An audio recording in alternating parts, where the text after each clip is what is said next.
এদের আকীদা শুদ্ধ না, আদব নাই, শরাফত নাই, মুস্তজন নাই।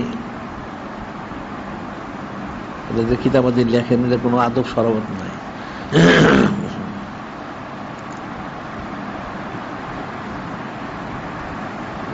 আগে কোনো সম্মানসূচক কোনো শব্দ নাই, পরে কোনো সম্মানসূচক শব্দ নাই। এরা সরাসরি নাম বরং নিয়ে আলোচনা করে, নাউযুবিল্লাহ।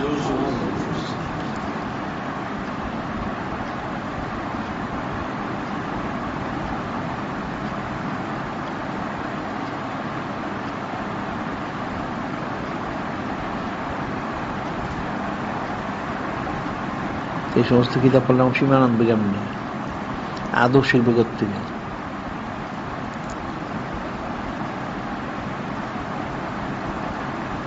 আমাদের তো একসাথে 13 জনের আছে জীবনী মোবারক, আলাদা আলাদা অনেক হয়ে গেছে, বড় আছে ছোট আছে।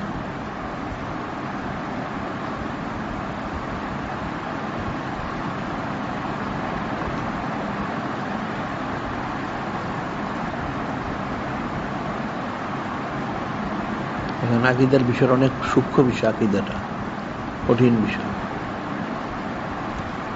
সবাই তার আকীদা বুঝে না।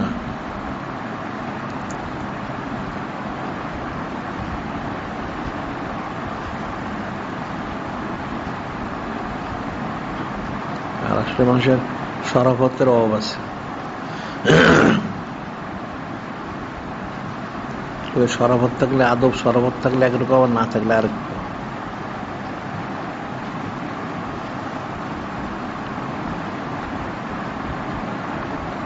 কথা বলে না, কম জাত আগার বুজুর্গ সাদ রঞ্জিদা ওস্তাদেরা, বুঝতে পারলে?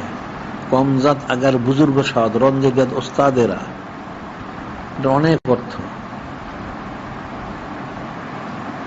অর্থাৎ যেগুলি মানে চরম বেয়াদব মূর্খ কমিনা জাতের লোক যারা, এরা কোনো উচ্চ পদে উঠলে সম্মানিত লোকের মানহানি করে।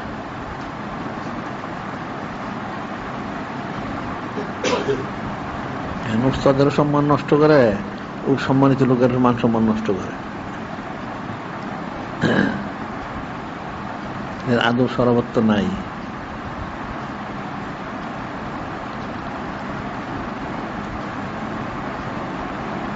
এরা বিরাট আলেম সাজে, ওনাদের জীবন মোবারক লেখা মনে হয় কি জানি সে হয়ে গেছে, মূর্খ কথাকার। আল্লাহ পাক কোরআন শরীফে ওনাদের সানাসিবত করলেন, আর সে নানান অমুকের দলিল দেয়, তুমুক দলিল দেয়, মুখ দলিল দেয়, অমুক দলিল আছে মুখ, তো অমুক দলিলটা বড় না আল্লাহ পাক কালামুল সুখটা বড় হইল। সে কালামুল সুখ দলিল না দিয়ে সে মানুষের বরাদ দেয়, গণ্য মূর্খ কাফের একটা।